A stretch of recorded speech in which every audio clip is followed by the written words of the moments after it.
Assalamualaikum warahmatullahi wabarakatuh. Oke, sebelum kita mulai pelajaran, marilah kita berdoa. Monggo Mas Nasir dipimpin doa bersama. Sebelum pelajaran dimulai, marilah kita membaca doa. Berdoa mulai. Bismillahirrahmanirrahim. Sakit juga, ya. Ada 3 siswa yang tidak hadir hari ini.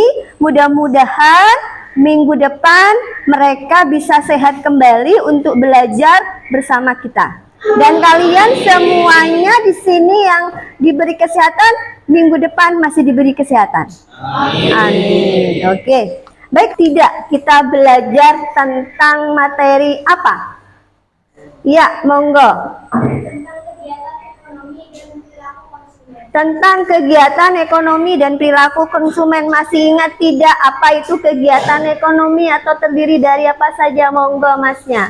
Kegiatan ekonomi meliputi produksi, konsumsi, dan distribusi. Oke, bagus. Kemudian kalian tadi menyebutkan ada perilaku konsumen. Masih ingat tidak perilaku konsumen itu apa yang kamu pahami? Konsumen berperan sebagai pengguna sumber daya untuk memenuhi kebutuhan dan keinginan. Oke, ada lagi? Monggo Mas. Menjelaskan perilaku konsumen untuk menggunakan uang sebagai memenuhi kebutuhan akan produk. Oke, bagus untuk kita semua masih ingat berarti ya. Berarti materi yang kemarin sudah bagus diterima oleh kalian. Baik anak-anakku sekalian, minggu ini kita akan mempelajari materi dengan 4 tujuan ini. Tujuan yang pertama, kita akan mengetahui tentang pengertian permintaan. Yang kedua, kita menyebutkan tentang faktor-faktor yang mempengaruhi permintaan. Yang ketiga, tentang menganalisis jenis-jenis permintaan. Dan yang keempat, menjelaskan tentang hukum permintaan.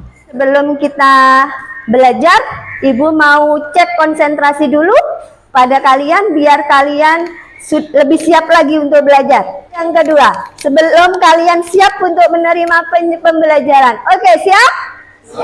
Oke, gajah besar, semut kecil, pensil pendek, kereta api panjang, semut kecil, kereta api panjang, gajah besar, pensil pendek. Tepuk tangan untuk kita semua. Kita ready ya? Oke anakku sekalian, kita amati gambar di depan. Amati gambar di situ. Ada gambar apa di situ? Telur. Ada gambar telur. Kalian udah pada tahu nggak? Ada yang nggak suka telur? Ada. Ada yang nggak suka telur? Tentunya telur ada. Kalian suka kan? Suka. Coba perhatikan di situ. Harga telur ternyata itu semakin hari per jam per hari itu mengalami kenaikan. Ibu tanya pada kalian, kira-kira kenapa ya harga telur itu kok mengalami kenaikan? Siapa yang bisa acung tangan? Yang bisa Ibu kasih bintang. Paling banyak menjawab, Ibu kasih bintang. Bintangnya yang paling banyak nanti di akhir materi akan mendapatkan hadiah dari Ibu.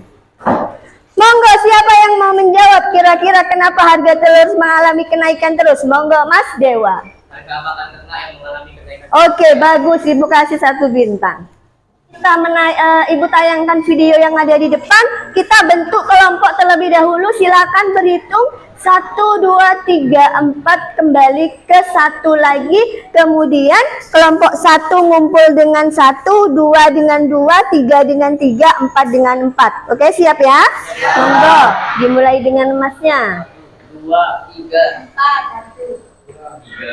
1. Sudah duduk dengan kelompoknya? Masnya? Masnya sudah duduk? Ibu akan menayangkan 1 buah video. Silahkan kalian simak informasi apa yang dapat kalian terima. Kalian buat catatan di buku kalian. Ya, setelah itu Ibu akan memberi instruksi, akan membagikan LKPD setelah kalian mengamati video yang ada di layar di depan. Sudah siap anakku?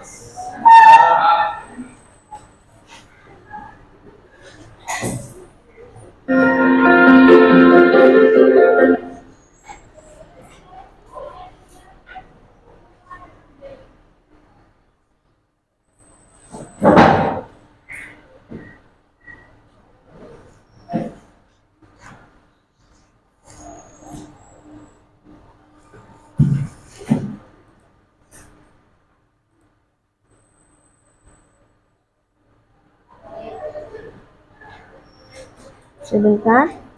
Ada dua teori permintaan dan teori penerimaan. Jika dinyatakan membaca ekonomi juga permasalahan ekonomi di Indonesia, kini di pertemuan kedua kita akan masuk ke teori-teori lainnya, yaitu teori permintaan dan teori penawaran.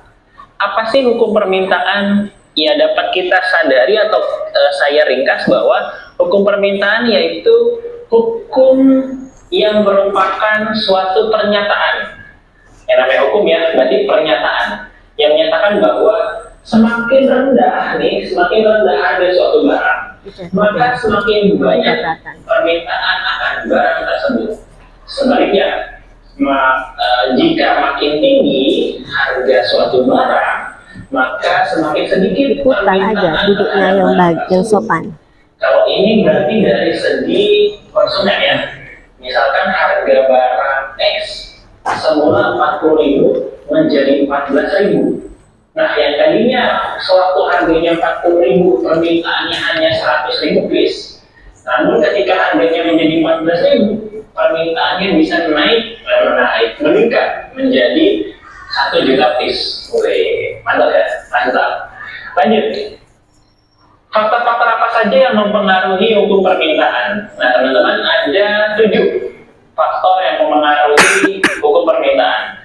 Harga barang itu sendiri, harga barang lain, pendapatan rumah tangga, corak distribusi masyarakat, cita rasa masyarakat, jumlah penduduk, dan ramalan masa depan akan barang tersebut.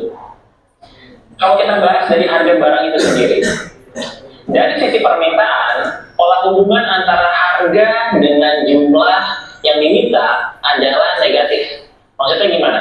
Artinya semakin tinggi harga barang atau jasa, maka jumlah permintaan akan berkurang. Kalau itu harganya mahal, ya kita akan berkurang permintaannya. Dan sebaliknya, jika harga makin rendah, maka jumlah yang diminta akan meningkat. Nah, itu ya tadi harga barang itu sendiri. Yang kedua, harga barang lain. Nah, kalau harga barang lain ini ada beberapa lagi. Ada 3 ya di sini sebutkannya. 1, ada barang pengganti atau barang substitusi. Kedua, ada barang komplementer pelengkap. Dan ketiga, ada barang netral. Nah, pertama kita bahas dulu harga barang lain yang barang substitusi.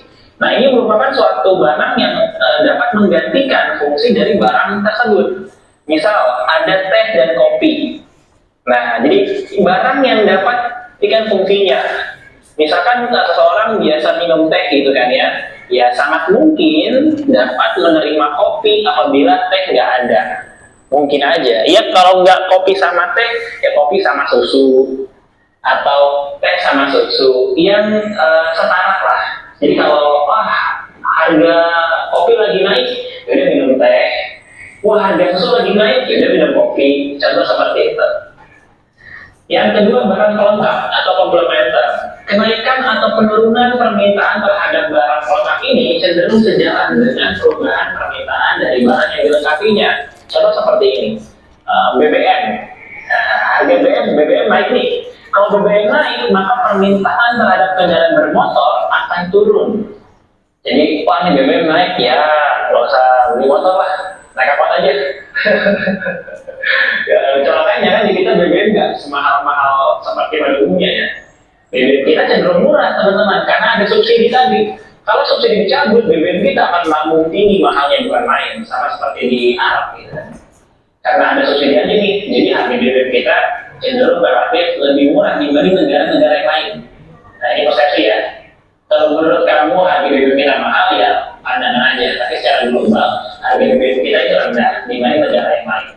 Ada barang netral. Kalau barang netral ini yang nggak ada hubungannya, nggak mempengaruhi antara barang A dan barang B. Gitu. Kalau misalnya gini, permintaan terhadap gula dan sepatu, naik turunnya harga gula nggak akan mempengaruhi harga sepatu.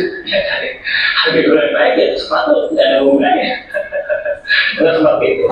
Yang ketiga tadi, faktor yang mempengaruhi permintaannya itu pendapatan masyarakat. Pendapatan masyarakat ini faktor yang penting dalam membentuk atau menentukan. Sekarang Ibu tanya, apa informasi yang dapat kalian terima dari tayangan video ini? Acung tangan? Ya, monggo mbaknya. Ya, dapat informasi tentang hukum permintaan, katanya mbaknya tadi, semakin rendah harganya, permintaannya semakin banyak atau tinggi. Oke, ada lagi? Oh, lupa Ibu belum kasih tanda bintang. Tentang video yang tadi, kalian silahkan mencari kajian literatur, baik dari buku, silahkan kalian ambil HP kalian, yang bawa laptop, buka laptop kalian, silahkan kalian mencari informasi. Ibu akan bagikan lembar LKPD ke kelompok kalian. Petunjuk tugasnya sudah ada di lembar LKPD. Silakan kalian lembar LKPD-nya dibaca. Tidak, silakan lembar LKPD-nya dikerjakan. Tolong dibagi tugas. Ada yang mencari kajian literatur untuk mencari soal yang nomor 1 atau mengerjakan soal nomor 2. Silakan di lembar LKPD juga ditulis nama kelompoknya. Kemudian kalian mau membuat kajian literatur, tulis, jangan lupa ditulis apanya? Linknya. Kalian mencari di mana sumber itu ya. Yo, monggo, dikerjakan, laptopnya dibuka, HP-nya dibuka. Ya, sudah siapa yang bagian mencari kajian literatur? Irina. Yang menyelesaikan kasus? Mak Dina. Oke, sudah bisa ya? Sudah, nanti akhir ini sebelum 15 menit sebelum waktu berakhir, Ibu cek tugasnya sudah benar apa tidak. Sehingga minggu depan kalian presentasi sudah siap. Oke? Oke, lanjut. Mas, ayo Mas, kerjasama ya, nggak boleh ini. Oke, anak-anakku sekalian, karena tugas kalian juga sudah, alhamdulillah, Mas, sudah menuntaskan tugas kalian semua? Ya, sudah. Sebelum Ibu membagikan lembar refleksi, adakah yang mau ditanyakan terlebih dahulu? Ada yang mau bertanya? Tidak ada? Ya, ada Mas? Apa Mas?